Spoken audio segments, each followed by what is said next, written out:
On est à la fin bientôt, il n'en reste pas beaucoup. Récit de Gilles.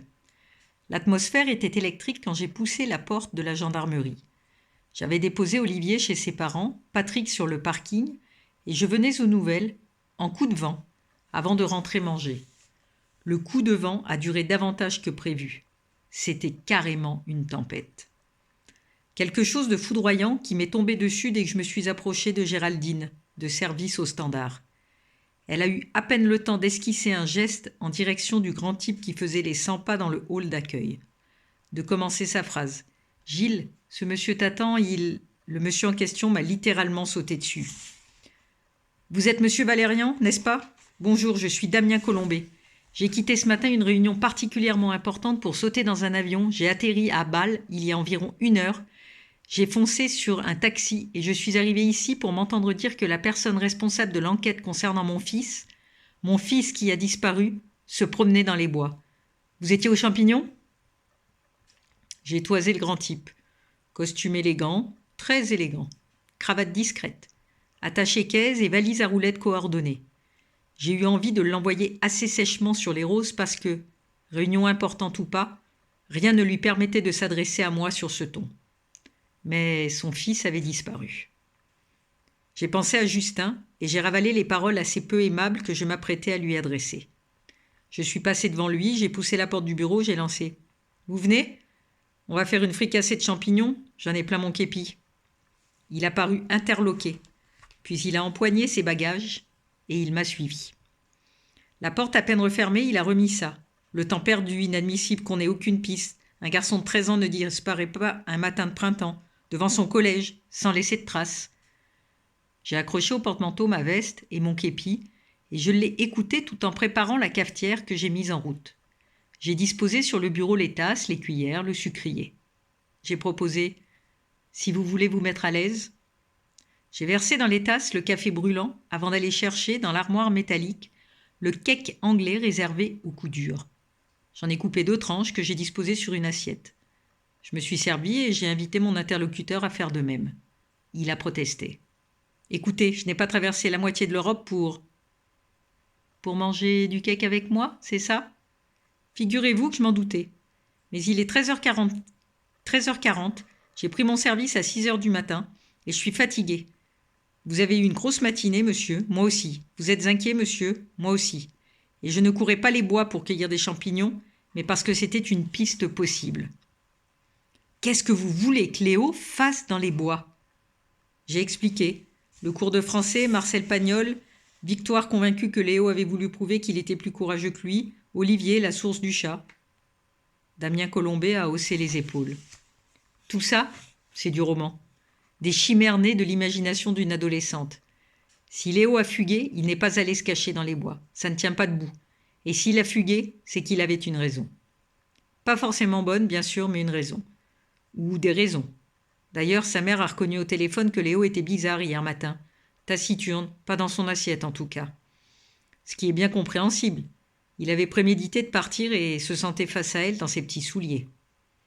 Damien Colombet a désigné du menton la cafetière. « Vous m'en offririez un autre ?» J'ai rempli nos 2 tasses. Il a noté.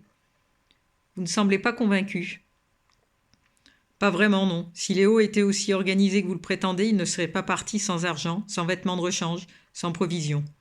Or, il n'a emporté que ses affaires de cour pour la matinée. C'est assez imprévoyant, non ? » Monsieur Colombet a remarqué. « Ce n'est pas imprévoyant s'il sait parfaitement chez qui il va et comment il s'y rend. » Mais chez qui pourrait être Léo ? Qui serait assez irresponsable pour héberger un gamin de 13 ans sans s'informer davantage ? Qui, monsieur Colombet, qui ? Est-ce que chez moi, un copain plus âgé ? Un voisin, un ami ? En un mot, un complice ? La fugue est une forme de chantage, un moyen d'expression, vous le savez parfaitement. En fuguant, Léo a lancé un message et ce message est clair. D'autant plus clair que justement, il est parti sans rien. Il n'a rien voulu emporter, rien expliquer, pour que la frayeur de sa mère soit complète. Sa mère qui n'a pas su l'empêcher. Sa mère qui n'est pas capable d'assumer la garde d'un enfant qui le laisse disparaître dans la nature. Mais je vais mettre bon ordre à cette situation et saisir le juge aux affaires familiales. Bon, en attendant, il faut le retrouver, monsieur Valérian. Il faut. Il était tour à tour la proie de l'angoisse et de la colère. Il était désagréable et pourtant il m'inspirait de la compassion. J'ai secoué la tête. Monsieur Colombet, hier nous avons contacté toutes les personnes chez qui Léo aurait pu se rendre.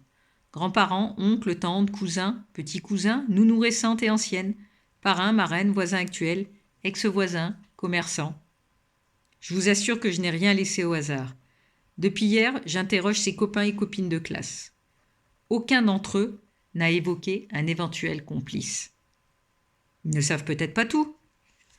Peut-être, je vous l'accorde.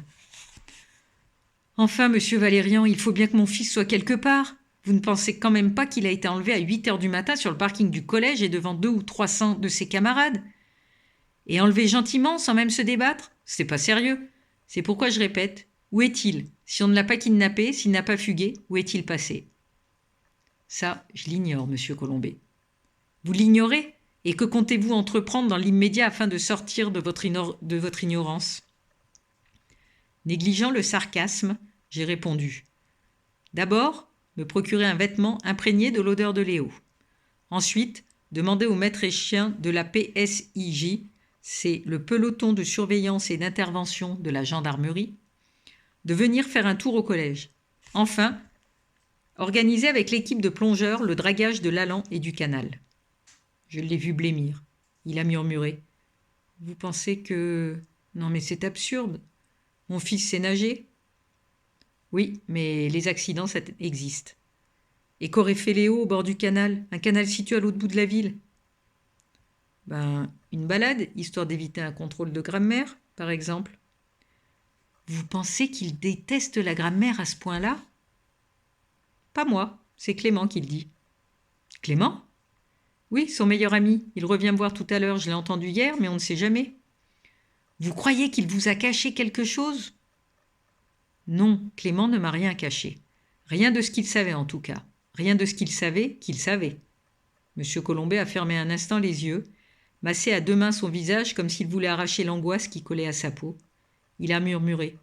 « Excusez-moi, mais je ne comprends pas. » J'ai soupiré. Je me dis seulement que Clément sait peut-être autre chose, des choses auxquelles il n'a pas pensé, des bribes, des miettes, des choses que lui-même ignore et qui peuvent remonter à la surface.